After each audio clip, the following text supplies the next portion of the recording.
పొలం కాడ నుండి తెచ్చుకున్న వరి నారైతే ఇట్లా టబ్బులో అయితే నాటుబెట్టిన. దీన్నైతే ఫిబ్రవరి 4థ్ రోజు నాటుబెట్టిన.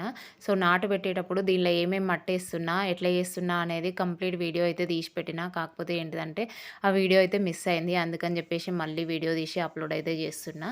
సో, ఇదైతే ఎగ్జాక్ట్‌గా 13 డేస్ అయితే అయింది. 13 డేస్‌కి కూడా మంచిగా ఫ్రెష్ మొలకలైతే వచ్చినాయి.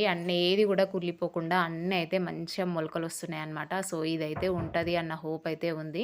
ఇంకొక దాంట్లో గూడా పెట్టినా. కాకపోతే ఏంటిదంటే అది లోతు తక్కువగా ఉండడం వల్ల కొంచెం ఎండిపోయినట్టు అయితే అయింది. ఎప్పటికి వాటర్ ఉంటున్నా గూడా ఎందుకిట్లా అయితుందో నాకైతే తెలవది. మేబీ నేనైతే అనుకుంటున్నా లోతు తక్కువగా ఉండడం వల్ల అని జెప్పేసి. ఇందులో అయితే కొన్నిటికైతే కొత్త మొలకలైతే వస్తున్నాయి. కాకపోతే ఇది ఉండది అని అనిపిస్తుంది.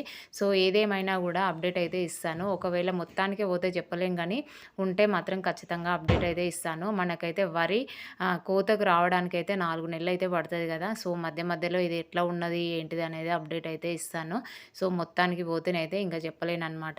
సో, చిన్నప్పుడు గూడా ఇట్లా పొలం కాడికి పోయినప్పుడు కొంచెం వరి నారైతే తెచ్చుకొని ఇంటి ముందట నల్ల ఉండేదనమాట. ఆ నల్ల కాడ కొంచెం తవ్వి ఇట్లా పెట్టి ట్రై చేసేదాన్ని. సో, ఈసారి గూడా పొలం కాడికి పోతే ఎందుకో ఆ నేచర్‌ని, ఆ పొలాన్ని, ఆ వరి నారును అట్లా చూస్తా ఉంటే తెలియని హ్యాపీనెస్ అనమాట. అందుకని కొంచెం అయితే పట్టుకొచ్చుకున్నా. సో, ఇందులో అయితే నేను కొద్దిగా ఎర్రమట్టి అట్లనే కొంచెం నేను ఇంట్లో చేసిన కంపోస్ట్ మట్టి అయితే యాడ్ చేసిన. సేమ్ మంచిగుందనమాట. మనం పొలంలో ఎట్లా ఉంటదో మట్టి అట్లనే ఉంది. ఇంకొకటి మనం వరి నారుకు డీఏపీ ఏస్తాం గదా! సో, మనం ఇంట్లో చేసుకున్న కంపోస్ట్ ఏస్తే అందులో గూడా డీఏపీలో ఉన్న అన్ని విలువలు ఉంటాయి అని జెప్పేసి నేను యూట్యూబ్‌లో అయితే జూషిన. అందుకని జెప్పేసి ఇంక దీనికైతే ఏమేయలే. వీడియో నచ్చితే లైక్ చేయండి. ఛానల్‌కి కొత్తగా వస్తే సబ్స్క్రైబ్ జేయండి. Thank you.